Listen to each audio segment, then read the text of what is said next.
Firman Tuhan.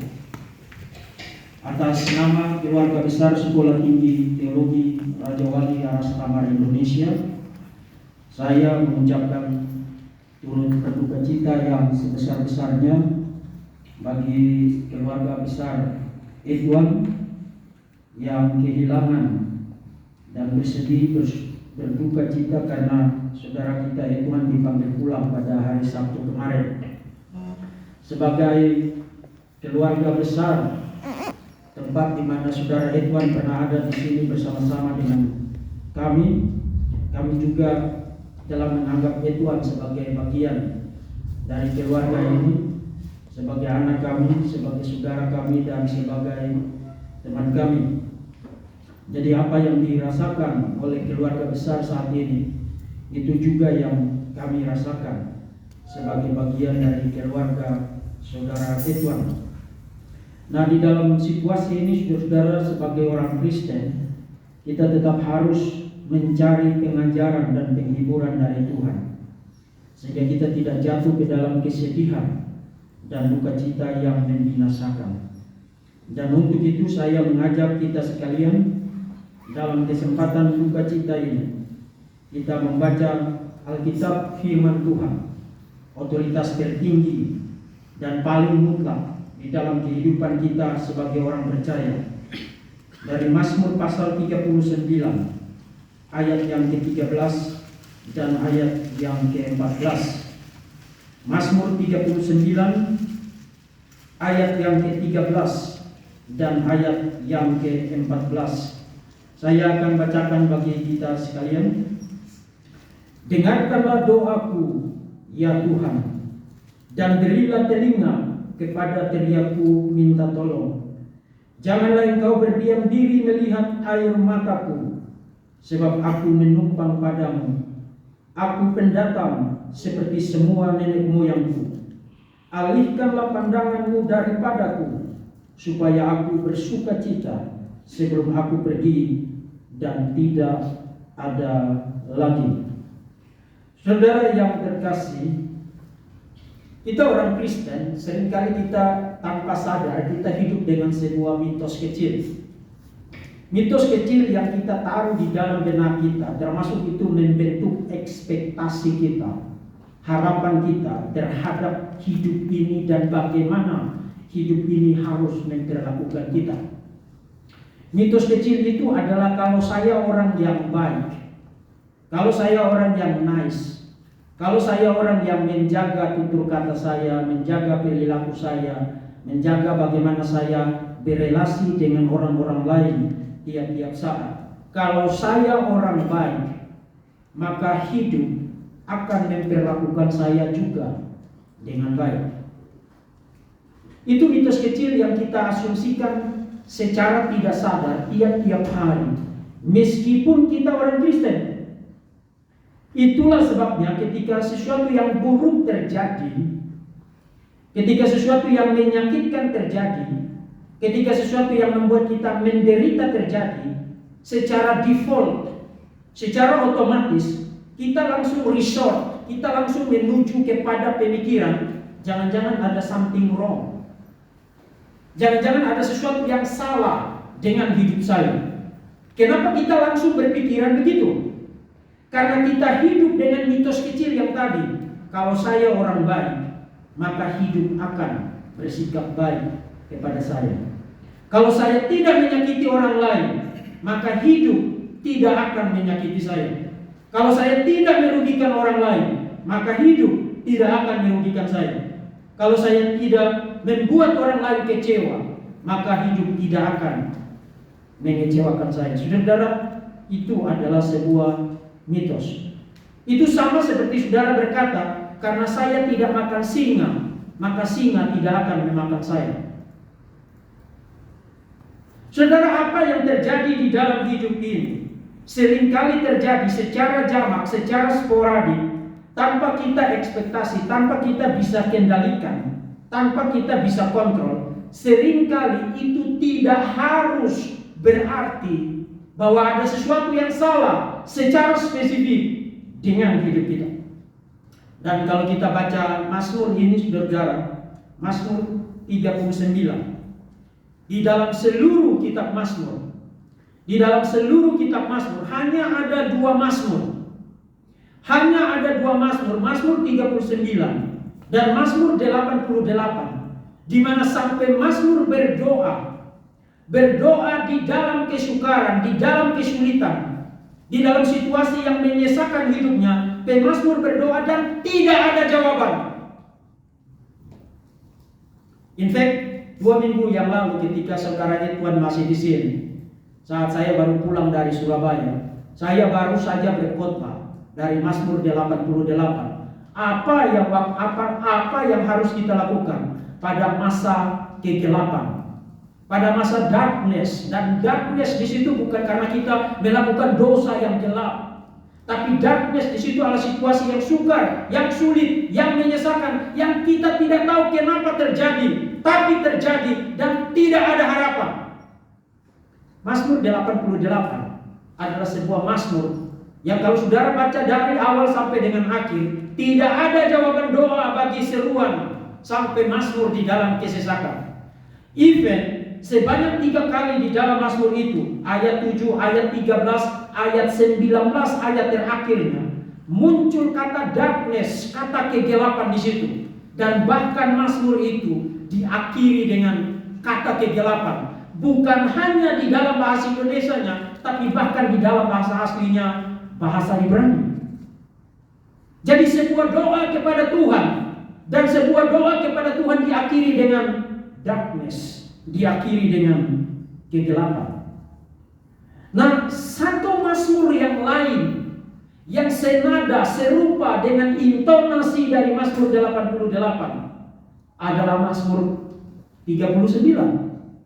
2 ayat terakhir yang tadi kita baca itu menutup doa itu, doa dari Daud. Dan kalau saudara baca intonasi terakhir dari 2 ayat terakhir itu, saudara tidak menemukan harapan, saudara tidak menemukan jawaban doa. Malah Daud berkata, alihkanlah pandanganmu daripadaku, supaya aku bersuka cita sebelum pergi dan tidak ada lagi.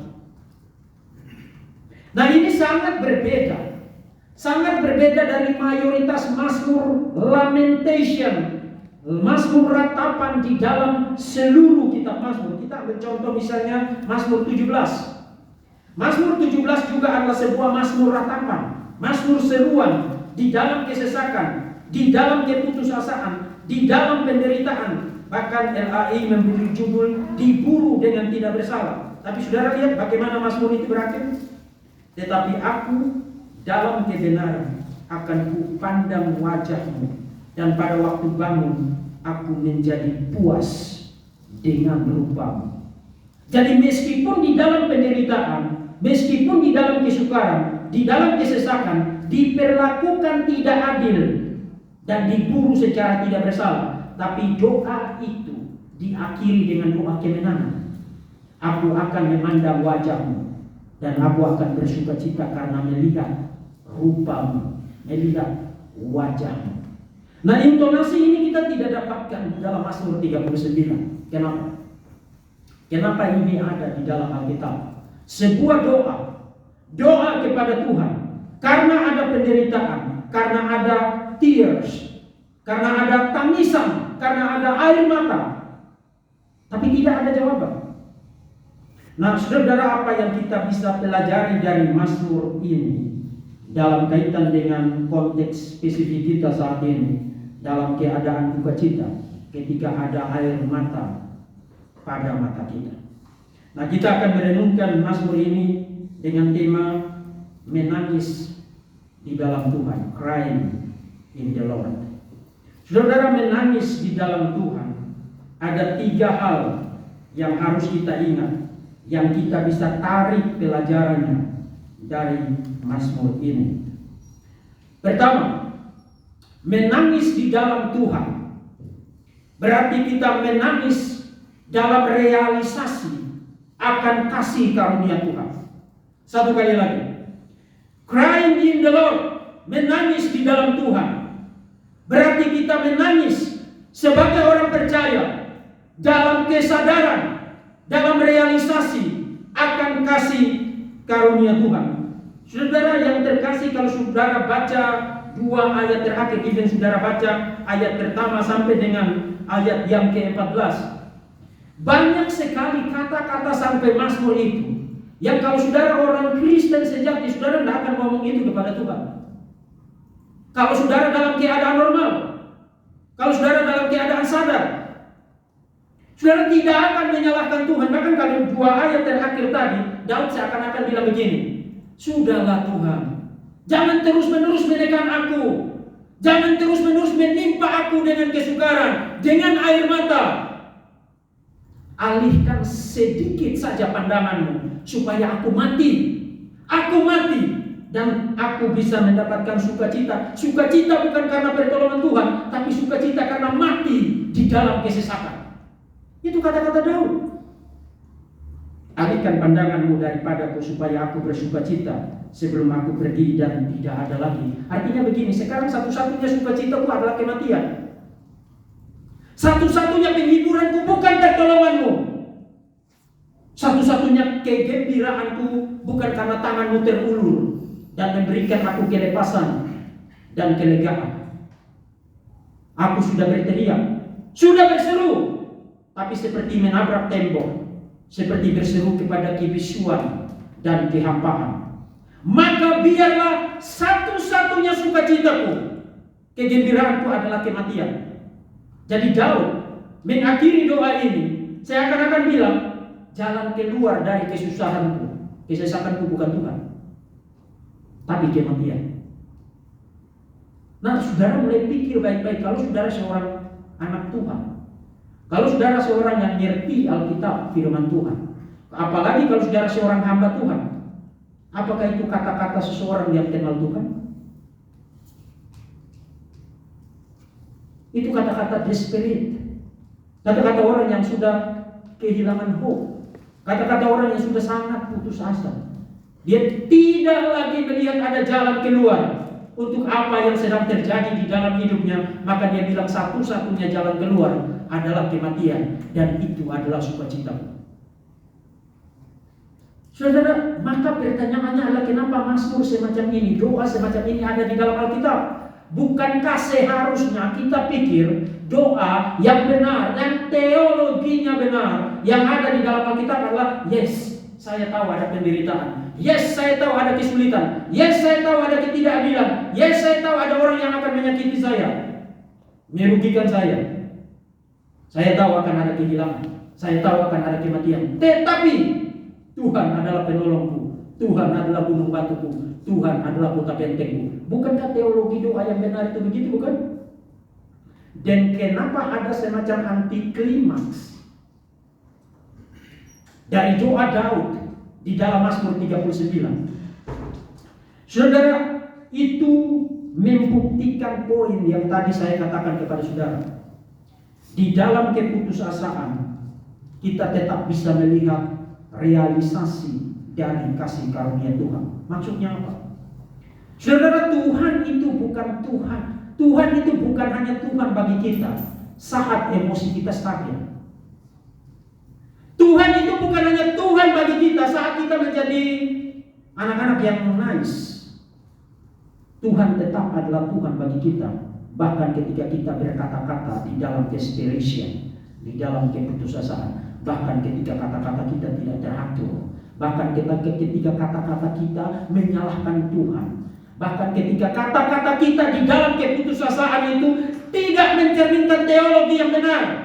Nah, saya tidak bilang bahwa setelah keluar dari sini kamu mulai berteologi secara sesat, bukan. Tapi human heart, human condition, hati manusia, kondisi manusia ketika ada di dalam desperation, di dalam keputusasaan, kita bisa mengatakan apa saja. Saudara, ada satu kalimat yang sangat powerful dari seorang komentator, ahli kitab Mazmur, Derek Kidner. The very presence of such prayer in the scripture is a witness to his understanding. He knows how we speak when we are desperate.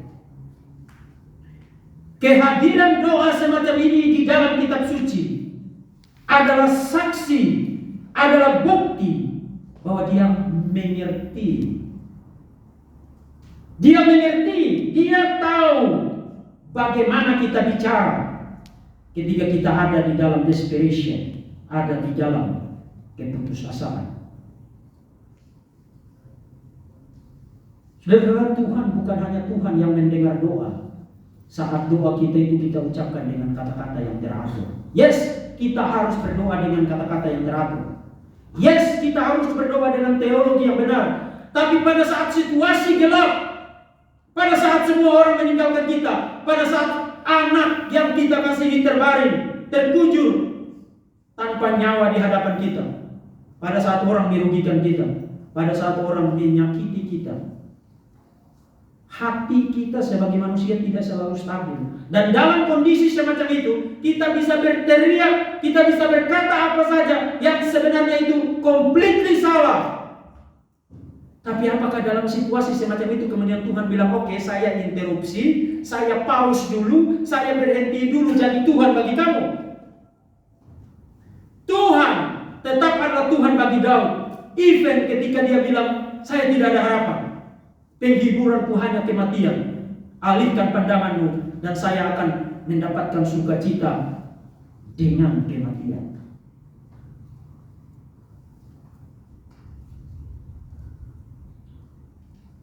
Menangis di dalam Tuhan berarti menangis dalam realisasi, dalam kesadaran akan realisasi kasih karunia Tuhan.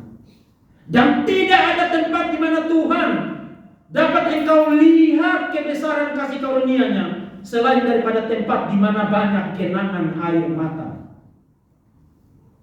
Tidak ada tempat di mana engkau bisa melihat betapa bercahayanya, splendor, betapa mulianya pancaran kasih karunia Tuhan selain tempat di mana yang ada hanyalah kegelapan. Tuhan mengajar umat-Nya untuk melihat kasih karunia-Nya di tempat-tempat yang gelap dari hidupnya. Tuhan mengajar umat-Nya untuk melihat betapa cantiknya Tuhan, betapa beautifulnya Tuhan, betapa indahnya Tuhan di tempat-tempat di mana air mata tidak berhenti menetes dari mata kita. Itu yang pertama. Yang kedua, kenapa doa, kenapa menangis di dalam Tuhan harus dilakukan dalam kesadaran akan kasih karunia Tuhan? Karena yang kedua, sebagai orang Kristen, kita dapat merasakan, melihat kasih karunia Tuhan. Karena yang kedua, kita menangis dengan visi kepada the cross, visi kepada salib Kristus. Saudara-saudara, kenapa Tuhan kita adalah Tuhan yang mengerti desperation-nya kita, mengerti keputusasaan kita, mengerti keterhilangan kita, mengerti kegalauan kita, hati kita yang gundah gulana. Kenapa? Karena 2000 tahun yang lalu Tuhan kita mengutus anak tunggalnya menjadi manusia. Dan dia bukan hanya hidup dalam segala keterbatasan, tapi klimaks dari kehidupannya adalah penderitaan. Diolok, ditampar, dipaku, disalibkan, mati secara terhina di atas Kalvari. Dan ketika anak tunggal Allah di atas kayu salib itu berseru dengan suara nyaring, Allahku, Allahku, mengapa engkau meninggalkan aku?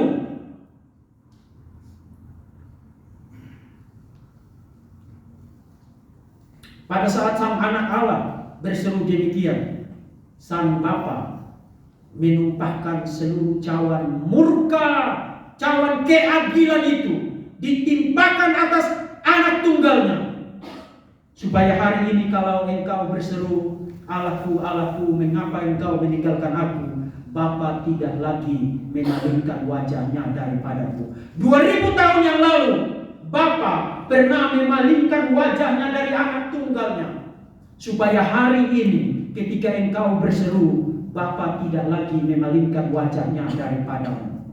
Saudara, ada seorang penyair abad ke-19 mengatakan 2000 tahun yang lalu anak Allah berteriak, my God, why have you forsaken me? Supaya hari ini engkau tidak lagi berteriak, my God, why have you forsaken me? Menangis di dalam Tuhan pertama harus dilakukan dalam realisasi kesadaran akan realisasi kasih karunia Tuhan.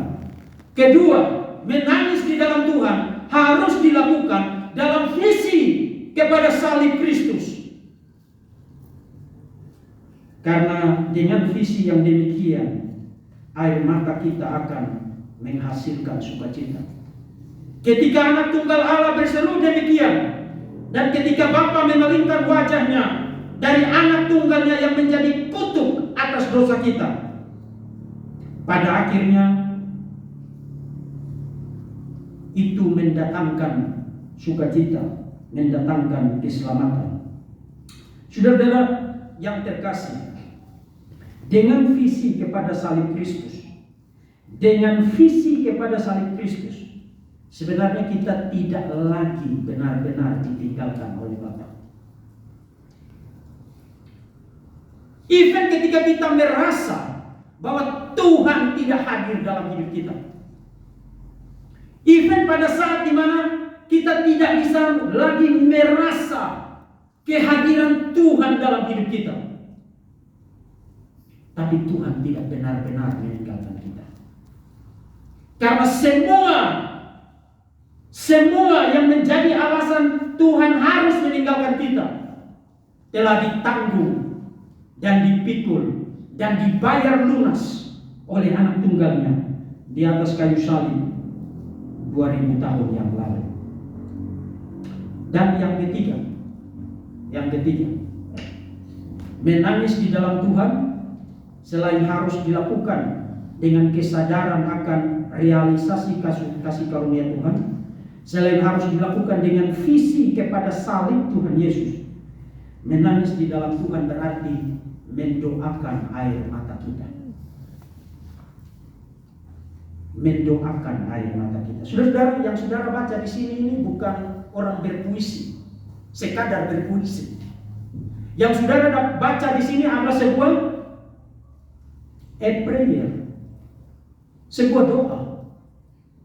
Saudara, kita bukan hanya mendoakan sukacita kita. Kita bukan hanya mendoakan kesehatan kita. Kita bukan hanya mendoakan kebutuhan kita. Kita bukan hanya mendoakan suami, istri, anak-anak, sekolah yang mereka kebutuhan kita tiap-tiap hari. Tapi even air mata kita harus kita doakan kepada Tuhan.